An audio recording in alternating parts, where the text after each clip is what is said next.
Now let's bring in our panel. Holt Communication Strategies, Terry Holt, and Brownstein Hyatt Farber Schreck Policy Director, Drew Littman. Gentlemen, welcome. Hello. Thank you. So it's political season, but then world events have stepped in here.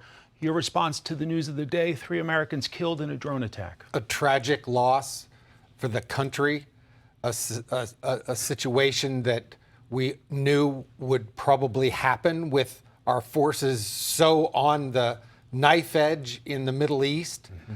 It's up to our leaders in this country to come together and to pass some sort of bipartisan war authorization so that this president can have all the tools at his disposal to fight off this Iran-backed attack. Drew, your thoughts? Well, I think we do need a new authorization for the use of military force, AUMF. Senator Kaine, as you mentioned, talks about this frequently. This is a moment when you can have Democrats and Republicans working together. I don't know why there would be any partisan difference. Members of Congress tend to feel strongly about their prerogatives. It would be ideal if before there are further hostilities, before more American lives are risked, we had that kind of consensus which the entire country can observe. Is this a situation where the commander-in-chief should address the nation from the Oval Office? It is, if we're getting ready to go to war with Iran.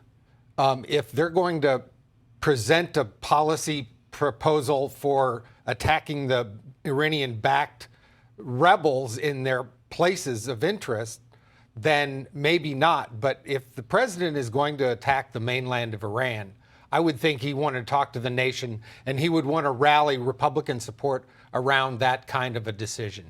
Drew, what about that? Well, I think that would be highly useful. I think it's also important that the president help people understand this started with the Hamas attack in Israel on October 7th, funded by Iran.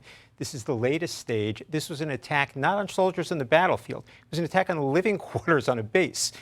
No one's prepared to fight in that sequence. This is more like terrorism than war. People need to understand that these things are connected, and that's what we're responding to. Okay, let's put on the screen a tweet from Speaker Mike Johnson. I'll get you guys to react to it. He says, quote, "We are saddened by the loss of 3 American heroes in Jordan last night, and we are praying for their families and for the 25 other service members who have been injured. America must send a crystal clear message across the globe that attacks on our troops will not be tolerated." Terry, how do you respond to that? I think that is a conditioned response that he obviously is standing by the troops that are in harm's way.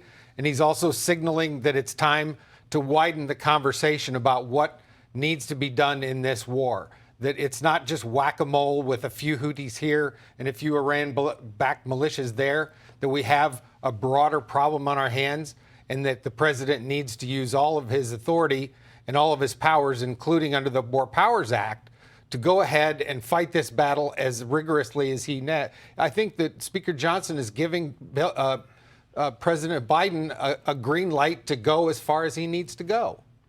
Congressman Mike Collins of Georgia asking the question, are we at war? Drew, your thoughts? At the moment, no. Potentially tomorrow or the next day, sure, that's possible. Things with Iran could be coming to a head. But one other thing I'd add is we have an ally in Israel. We have an ally in Jordan. We need to consult with them also, because it's their homeland that's going to be attacked if we go to war. And this needs to be done in a coordinated way. It's not just a matter of pushing a button.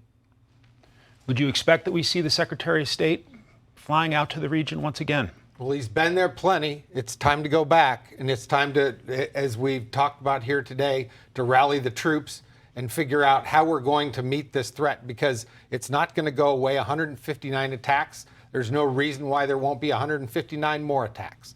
So it's time to get a unified effort underway to deal with the Iranians and what they pose in the region.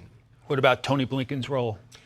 Secretary Blinken is respected around the world. He's very, very credible. He has very good relationships. So it would make sense to send them out there quickly.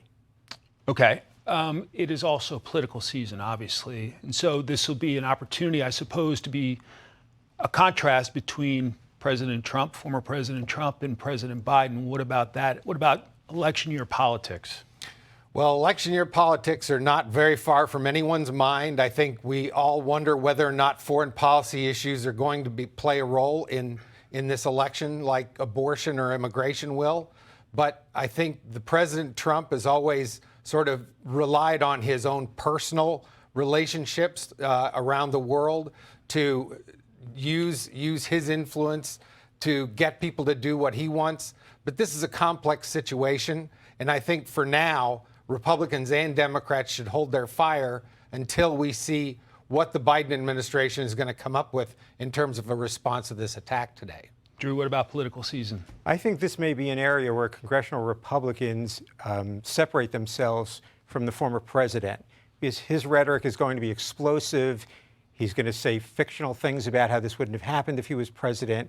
He's going to attack Biden. I don't think most congressional Republicans think that's helpful. You're seeing a little bit of this on immigration, where some Senate Republicans are very critical of Trump for saying don't make a deal. I think that could be more of the direction we're going in here. All right, Drew Littman, Terry Holt, thanks for reacting to the breaking news, gentlemen. I'm Steve Doocy. I'm Brian Kilmeade. And I'm Ainsley Earhart. And click here to subscribe to the Fox News YouTube page to catch our hottest interviews and most compelling analysis.